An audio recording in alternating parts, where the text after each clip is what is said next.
we're back here with MuscleMentor.net doing some additional fun topics. I'm Justin Harris, this is Brad Hall, and we're going to talk about the different anabolics and different compounds we use in bodybuilding.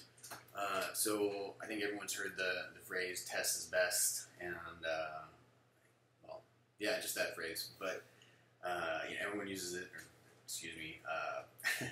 It's commonly used as a base, the building block for any cycle, whether it's off season, pre-contest, and anecdotally, the reason for that is to hold size. There's nothing that's gonna make you bigger, faster, hairier, hornier, all of it than test. It's what your body makes. It's what your body likes. It's just it's always worked. And if you don't respond at all to tests, then I don't know if you should even waste your time trying anything else. So that's usually what's going to be used in as the base, and if you're trying to look big in a shirt, or nice and bloated for a family vacation at the beach, and you want that nice watery blood pressure glow, then that's your go-to. As for the anabolics, and we talked about these in the course. EQ and DECA are probably going to be the most popular. Primo's great, but hard to get hold of, and super highly faked.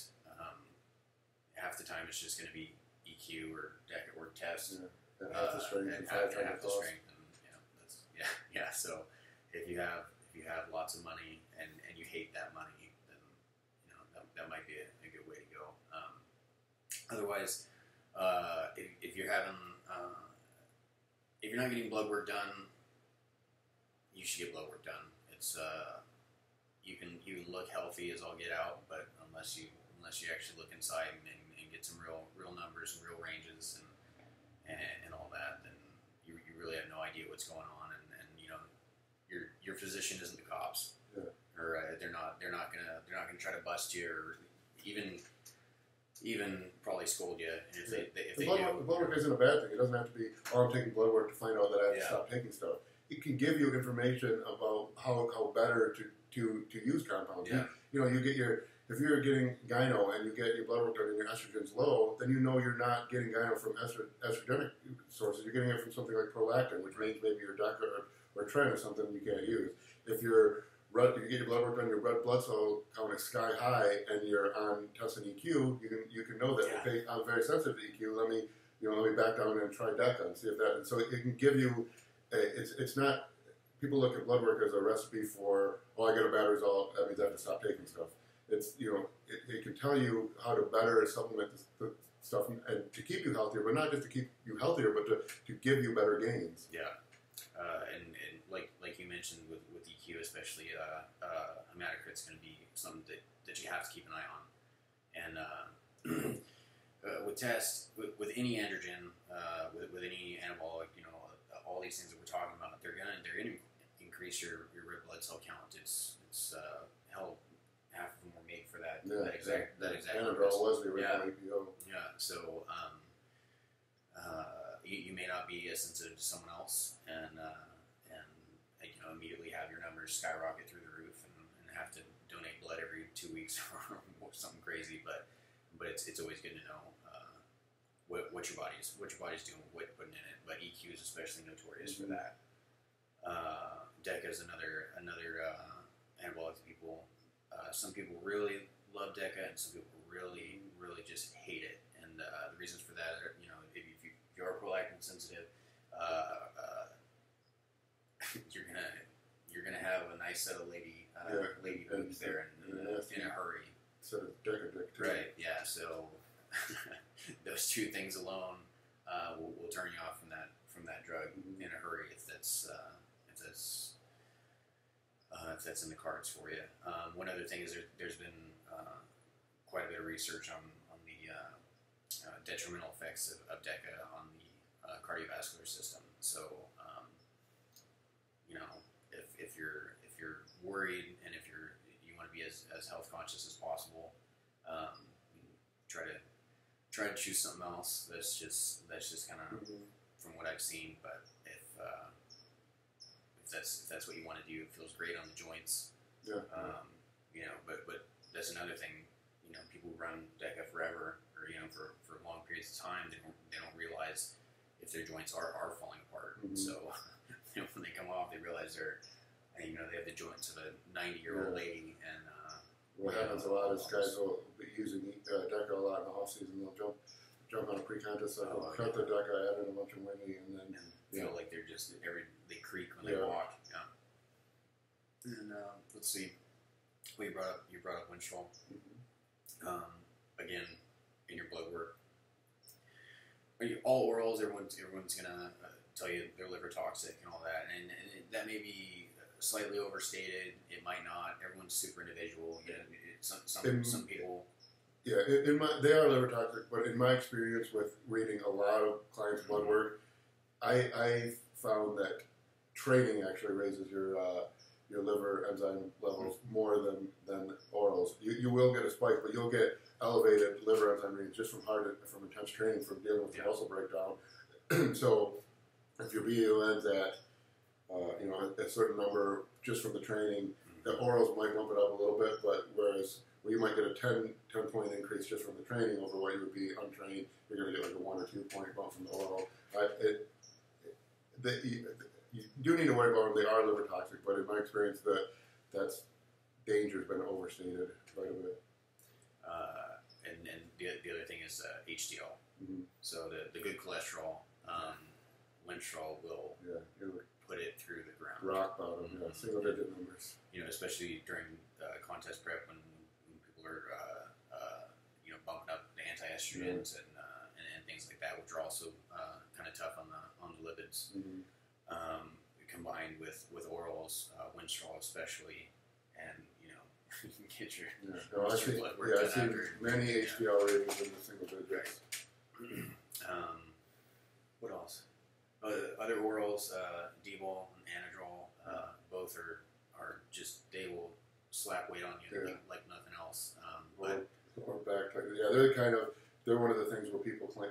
You talk to one guy and he claims Anadrol is the greatest thing in the world. You talk to the next guy claims D-bol is. They're both pretty similar. Yeah, the water weight from it is going to come on in a hurry, and you know, you have all those great pumps in the gym, and also have to sleep up right at night because you're feel like you're heart racing, can't breathe. Anadrol, since it's such a raises hematocrit, so Anadrol was the erythropoietin or EPO. Anadrol was the original product that they used for that until EPO was designed better. So if you have a legit Anadrol, the nosebleeds will start right around day 4. Yeah. What about Anadrol use final week? A friend of mine has tried that a couple different times, and one time it worked great, and the other 2 not so awesome. So it's kind of a huge gamble. Yeah. In my experience with it, it's if you're the type of guy who never goes flat, always has round muscles, on 0 grams of carb for weeks on end, still look round, still look full and hard, that's the type of person who's going to get a good response from it. If you're someone who is constantly worried about water, looks bloated after half a teaspoon of soy sauce, flattens out after 1 day of low carb, and you constantly have to worry about that, I think that in the cases I've seen, that's when Anadrol becomes much more risky. You'll get the random time you start taking it 3 days out where it works perfectly and sucks all the water into the muscles, and then you'll get 4 times after that where you just look like a watery mess, and the fullness doesn't go into your muscles. And you look like you forgot to diet. Yeah. What else? Oh, tren, of course. Yeah, everyone's tren crazy. Pre-contest, it's people are tren crazy year round now. Yeah, pre-contest, it's an amazing compound, for since it's such a powerful androgen. the fat loss benefits from it are pretty great, but I think it's grossly overused. Crazy doses. Crazy high doses. Again, you got to be checking your blood pressure all the time, year round. Keep your blood pressure in check, and I don't know how that would be possible running any trend to keep your blood pressure at a decent amount without blood pressure meds or There's other things you can do. You don't even have to get blood pressure meds. If some doctors now will prescribe low dose Cialis, 5 milligrams a day, that dilate your blood vessels. So if you have mildly elevated blood pressure, where it's not outrageous, but it's mildly elevated, and if you have a good doctor that you have a good relationship with, and you can actually talk about it and let him know that I'm taking this thing that raises my blood pressure, I'll be taking it for 6, 8, 12 weeks, whatever. They can give you the low dose Cialis, and it'll usually give you about a 10 to 20 point systolic and about a 10 point diastolic drop. That's awesome. and raging boners. I was just going to say, great helps in the gym too. But you're taking trends, so you're never going to bust. Yeah. And you have the ability to have a boner for 12 hours. Yeah.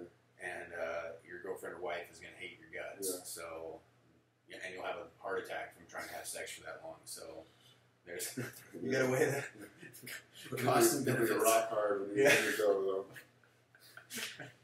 all the way through your funeral. Yeah. Perfect. Let's see, but yeah, for body recomposition, I don't think I've seen anything else that makes such rapid changes in most people. There's a small few who are extremely prolactin sensitive who get the opposite effect from tren, and it's interesting and frustrating for those people. But, where some people will take it and 3 weeks later look like a different human. Right. The people that are really sensitive 3 weeks later will be watery, have sedatives, and no, whatever muscle mass has been gained, it's blurred out, and the body recomposition just isn't there. They just look soft and watery, and Sorry.